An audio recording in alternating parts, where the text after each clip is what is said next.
सबैजनालाई है आज फेरि हजुरहरूलाई कटफ्लावर फुलको भिडियो लिएर आएको छु। यो फुलको नाम चाहिँ स्ट्याटिस भन्छ है। यो चाहिँ तपाईँको अस्तिको दिनै काटेको, अहिलेसम्म देख्न सक्नुहुन्छ झरिरै छ। यसलाई चाहिँ पानी हाल्नु पर्दैन, ड्राई नै राख्ने हो है।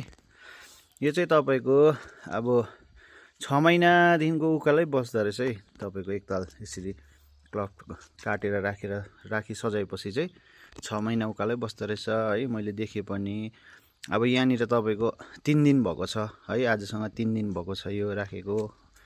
यहाँ देख्न सक्नुहुन्छ पानी केही पनि हाल्नु पर्दैन। यहाँ पनि देख्न सक्नुहुन्छ पानी छैन।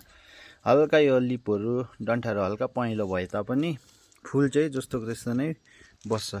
यहाँ देख्न सक्नुहुन्छ हजुरहरूले। यो चाहिँ अस्ति हजुरहरूलाई भिडियो लिएर आउँ भनेको चाहिँ नभ्याएर चाहिँ आज देखाउन गइरहेको छु है।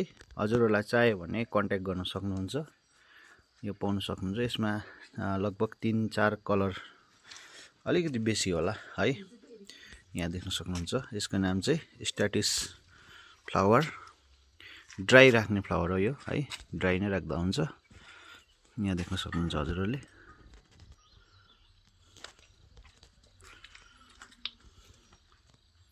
हजुरहरूलाई चाह्यो भने कन्ट्याक्ट गर्न सक्नुहुन्छ।